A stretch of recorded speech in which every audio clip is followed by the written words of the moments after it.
Hey, my lovies. Welcome back. And if you're new here, my name is Genevieve Gravel, and this is Gigi Says What Now, where I sit around in my bedroom and talk shit about history. And that's my dog, Speedy. So don't forget to hit that like and subscribe because I come to you every Wednesday with a new historical topic. Why is pirating so addictive? Because once you lose your hand, you get hooked. That's the worst pirate impression ever. But once again, here on Gigi Says What Now, we are going back to the high seas and the golden age of piracy. The golden age of piracy dates from 1650 to 1730s. So it's a pretty long time of some fierce savageness on the seas. Savvy. Seriously, I gotta stop. Now, I don't remember when or why or how, but I once heard a saying, and it went something like, pirates don't give up. They fuck shit up. That always really spoke to me, because, yeah, I fuck a lot of shit up. And then I never quit. So what is a pirate? Basically, a pirate is a person who robs or commits illegal acts of violence on the sea.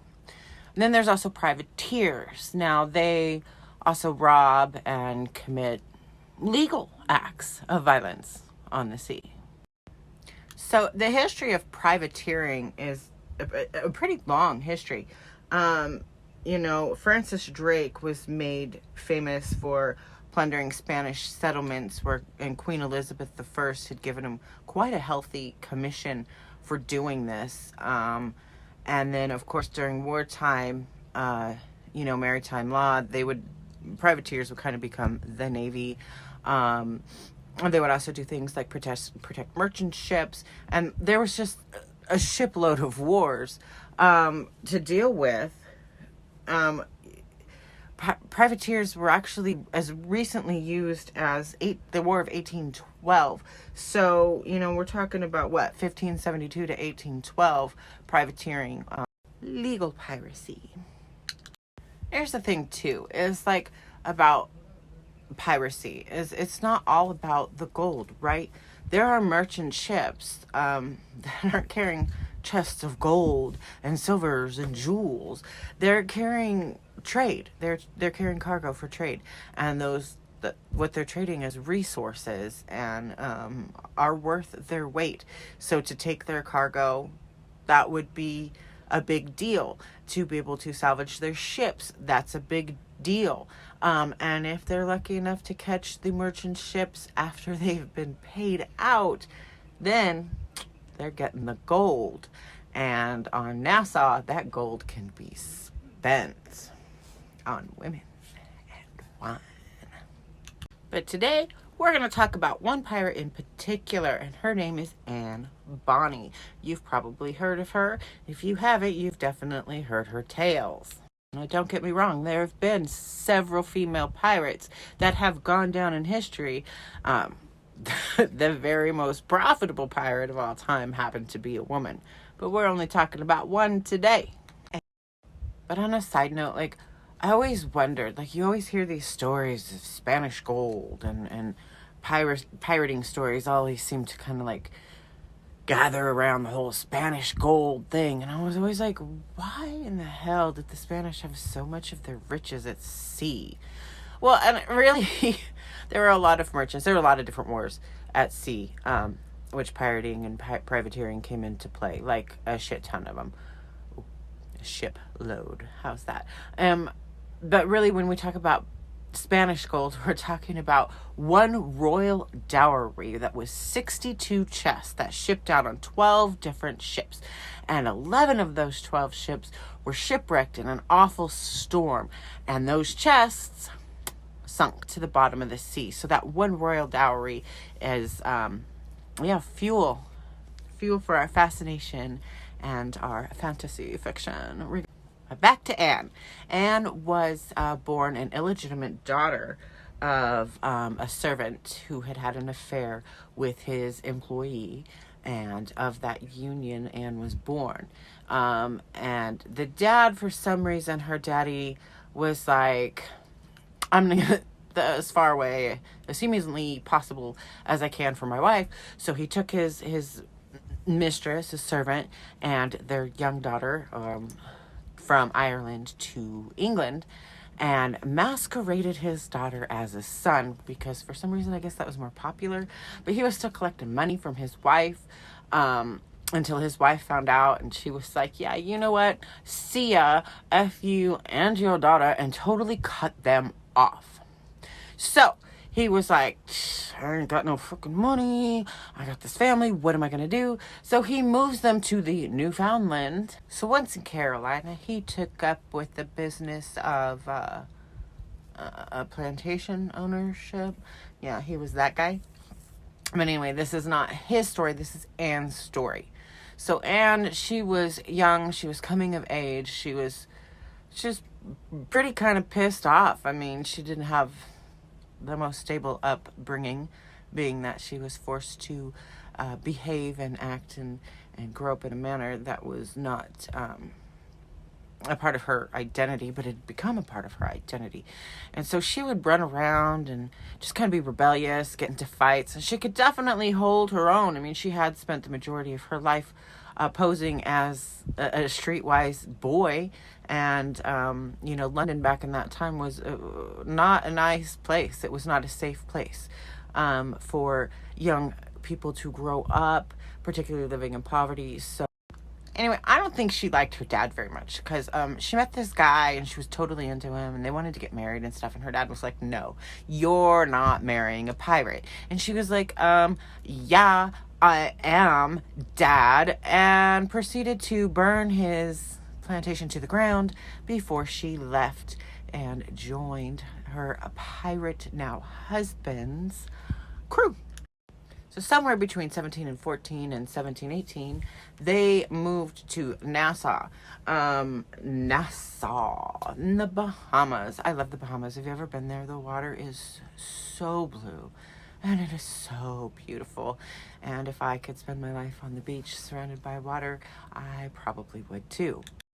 So Nassau, in 1629, the English had placed claim on the Bahamas.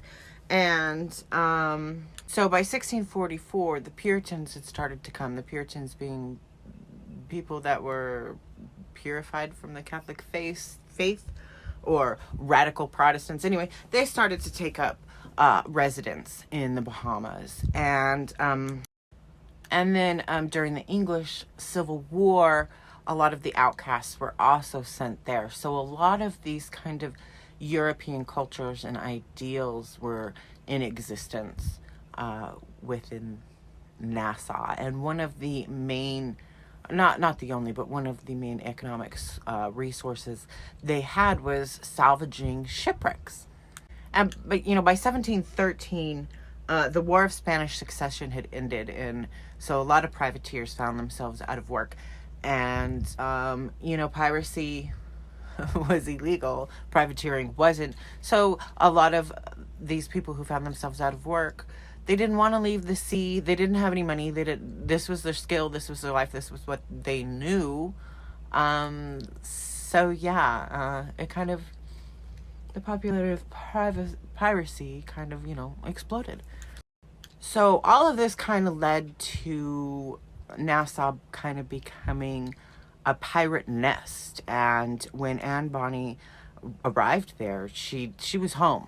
This was haven, and she had found her people, and she could live amongst them and walk amongst them and live outside of the law. But then she met this other dude, and he was also a pirate, and he was a captain, and she was like, oh yeah, she was into him, and he was into her. And so they came up with this plan that was actually kind of radical. They went to him and asked, her husband, they went to him and asked for a divorce, to which he was like, no, you're not getting a divorce. But still, they didn't kill him. Isn't that awesome? So she left. She just straight left him and boarded this new captain's ship and became a member of his crew. Again, masqueraded as a man. So pirates, I mean, not much has changed in history regarding women, unfortunately, but this was a very male-dominated business. And women, you know, they would spend long, arduous months at sea, and women weren't really, you know, welcomed. I mean, they probably wanted, but they weren't welcomed. So, even though her husband, the captain, knew who she was and that she was a woman, she masqueraded again as a male and was highly profitable and highly skilled, and she definitely pulled it off. So, okay, the captain of the ship, whom she married, even, you know, though she was legally other married, but, you know, pirates live outside of the law. So if she declared herself divorced, she was divorced. And then they declared themselves married. And by maritime law, they were married. However, the captain was the only one that knew that she was a woman. And she was his wife. But she was not the only woman aboard masquerading as a man. Now, she did leave the vessel for a short while in 1720. No, not 1720. Before 1720. She left the crew for a little while and went on land. And rumor has it that she birthed a son. I don't know what happened to him. I didn't actually research that because it's not his story. It's hers. And then she went back aboard the ship. And they were all quite profitable. It was a profitable ship. Raised the black flag and all of that. But here's my thoughts. Okay, like Anne's married to the captain. And the other chick, her name was Mary. She's also, you know, taken on lovers within the ship. They're spending months on the ship doing their business. Living in close quarters. People talk. I mean, there's no way the crew could have not known that there were two ladies aboard. That's just my opinion. Like they knew. Like, they knew. Right. Then in 1720, in the dead of night, they were captured. The entire crew. And both Mary and Anne fought and were pissed off that the men weren't fighting better. A lot of them were, I don't know, maybe passed out drunk or whatever, but they were successfully captured and sentenced to hang, with the exception of both Mary and Anne claimed that they were pregnant and with child, and for that they were spared the death sentence. Now, within a year, Mary would die of an illness, no child being born to her, but nobody knows what happened to Anne. That's where she falls out of the historical record. All the men, though. But today, you have heard the story of Anne Bonny. Anytime that you see in a TV show or a movie, an incredibly fiercely beautiful woman with red hair that is a pirate, they are referencing her. And that, my friends, is savage and fierce. So that's all I have for you today. I have no idea what's going on outside my window. It's incredibly distracting.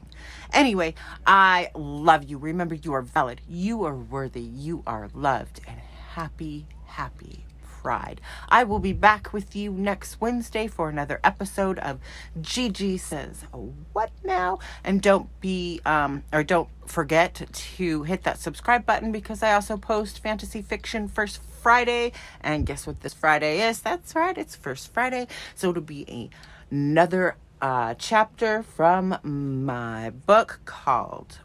What's my book called? The Nature of Forces. That's right. It's about ghosts and vampires and witches, and they do all kinds of crazy shit. Okay, love you. See you later. Bye.